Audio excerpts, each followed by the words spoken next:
কেমন আছেন সবাই? আঁখি শোভার আরেকটি ব্লগে আপনাদের সকলকে স্বাগত জানাই।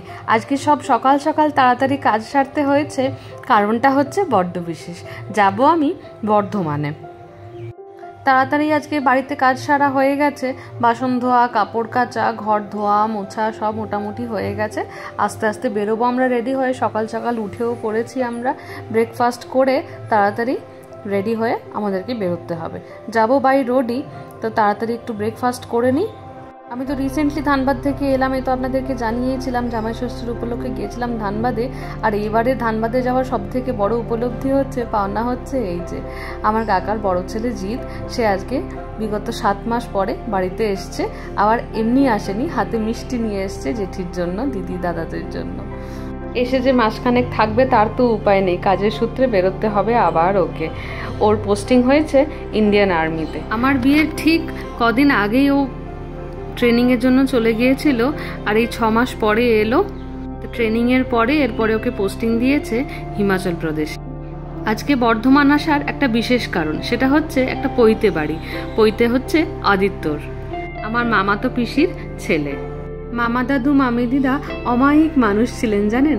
এক জায়গায় যদি সবাই মিলে বসতাম, হো হো করে এমন হাসি হতো যে সবাই ভুলেই যেতাম যে কোন অনুষ্ঠানে এসছি বা কি করছি। এত সুন্দর গল্প আর গানের আসর বসতো আমাদের, সেই দিনগুলোকে খুব মিস করি। কিন্তু যাই হোক, পরবর্তী প্রজন্ম আমরা, আমাদেরকে তো সেই জিনিসটা ধরে রাখতে হবে।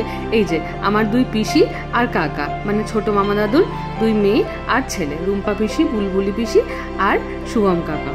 তা আজকে পৈতে হচ্ছে এই যে সবুজ শাড়িতে বুলবুলি পিসির ছেলের আদিত্য। মামা দাদু মামি দিদা মারা যাওয়ায় আমি যেতে পারিনি, তো এই যে পৈতেতে এলাম, বহুদিন পরে দেখা হলো। এই যে ভালো লাগছে সবার সঙ্গে দেখা হয়ে।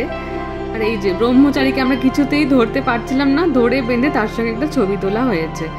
খড়গপুর থেকে বাই রোড আমরা বর্ধমানে এসছি, মুখ চোখের অবস্থা দেখুন। মারা ওইদিকে ধানবাদ থেকে এসেছে, কাকাইরা আসতে পারেনি, জিৎ এসছে, মানে আমার কাকার বড় ছেলে এসছে, তো সবাই ক্লান্ত, কাকাইরা আসতে পারেনি। তো যাই হোক আমরা এসেছি, আর ফেরতও যেতে হবে আজকে, কিন্তু সবাই ভীষণ টায়ার্ড। তো তাড়াতাড়ি খেতে চলে এসেছি, খিদেতে পেট একেবারে চুঁচু করছে। এই যে একটা একটা করে আইটেম দিচ্ছে।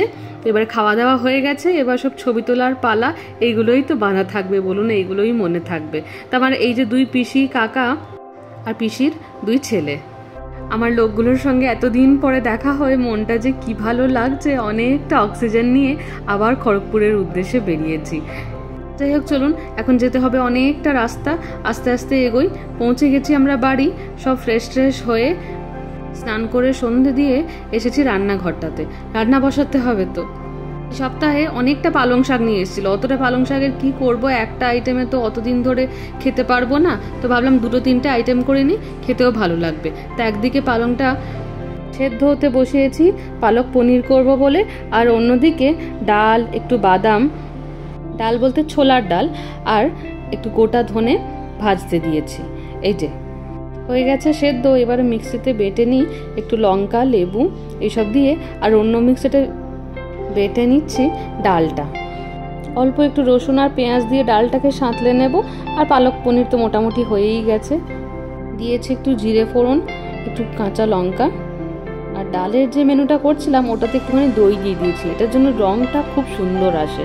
আর এই যে পালক পনিরের জন্য এই গ্রেভিটাতে অনেকটা জল দিয়ে দিয়েছিলাম, তো একটু বেশি করেই ফ্লেমটাকে রেখে ফুটিয়ে নিচ্ছি ভালো করে। আর পনিরটা বার করতেই ভুলে গেছিলাম জানেন, পুরো পাথর হয়ে গেছে। তো যাই হোক, ওটাকে জলে একটুখানি দিয়ে দিয়েছি, ওটা একটুখানি নরম হোক, ততক্ষণে এদিকে মোটামুটি গ্রেভিটাও রেডি হয়ে যাবে। যাই হোক চলুন আস্তে আস্তে এবারে রেডি করি, ঝটপট কটা রুটি করে নেব, তাহলেই হয়ে যাবে।